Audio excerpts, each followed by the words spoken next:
And some of those opportunities can be, as was mentioned to us, as far as skate park, with golf and tennis. And I think we do not have enough of those two opportunities available to us.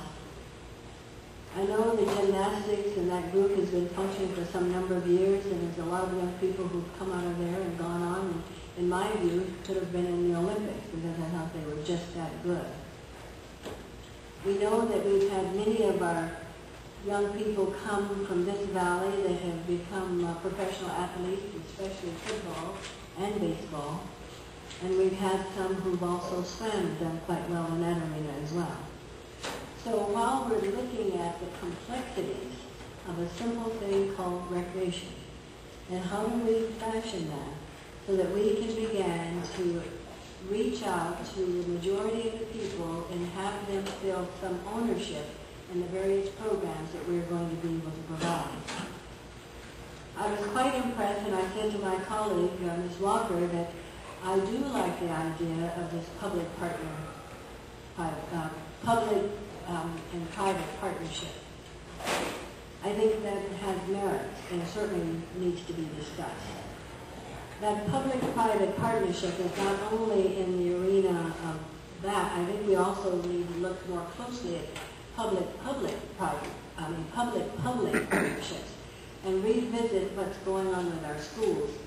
Those who were here long enough can recall that when the Sunflower School site was being developed and the portion that the city participated in and actually getting that field there, the city contributed $250,000 for that current baseball field. And the interest was that that field needed to be regulation sized, otherwise the city felt it was not going to be a benefit to the members of this community. So as we look at all of this, we've had some wonderful opportunities to partner with the schools. We've had wonderful opportunities over the last number of years to partner with private entrepreneurs. Somehow that has become either a little bit strained or we've moved away from it to the extent that I think now we need to revisit those opportunities. I'm happy to say that Mr. Silva and I was appointed by the mayor to be as a team to do the strategic planning, and we anticipate that all of this information that's being gathered here today, we're going to take this and fold it in to make sure that it's something that we're going to be looking at, Mr. Silva, as you well know, that we can move forward.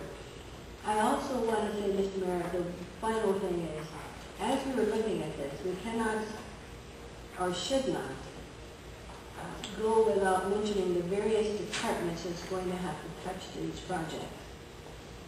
The Planning Department, the Public Works Department, the Finance Department, the Parks and Rec Department, and RDA. She mentioned CDBG funding. We need to do various things which will encompass the Finance Director. We know that the Public Works Department will be looking at our retention and or bases and how those are going to fold in. And of course, planning has been the focal point of what we're doing today. And I think Mrs. Reister, who's just come on board with us as our Parks and Rec Director, will fully understand the challenge that's going to be before us as all of this began to unfold. So I am pleased to be a part of this. I think that we should compliment our staff for their hard work and their tenacity. We certainly want to compliment our community service commissioners for recognizing that this is a challenge that we all face, as well as compliment our planning commissioners, because they too understand as you're looking for land, and unfortunately there isn't any more that's being made, so we have to look to ways to annex and or move our sphere of influence. And as we move the sphere of influence, talk about annexation for the school, as you all know, the county service building is out there. And so as we expand our sphere of influence, it gives us a golden opportunity to look to where land may be located to build a complex. I might add, I think it's vitally important that we do have a sports complex. For this growing community, that is to me a vital importance. I don't know if Mrs. Walker wished to identify that little site that she and I had talked about, so I will leave that to her. If she wished to identify the site that we believe might best work for a little small pocket park for a skate park. So there, I'm talking to you. I'm talking to you. Thank you, Ms. Senator. Ms. Walker. I hope each and every one of us keeps this in a place where we can find it and we never have dust on it for as long as we serve on our respective boards and commissions. This is a comprehensive plan, very well done. Thank you, staff. We've hired an excellent consultant to help us with this. Now the hard part begins.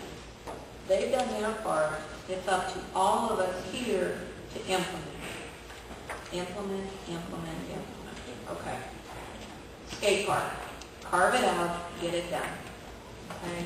Doesn't have to be part of the plan, doesn't have to be part of some 40-acre complex. Carve it out, get it done. And look into the Community Services Commission. You are going to be the drivers of this document. Figure it out, figure out how to do it. There is city-owned property, and we'll share that with you.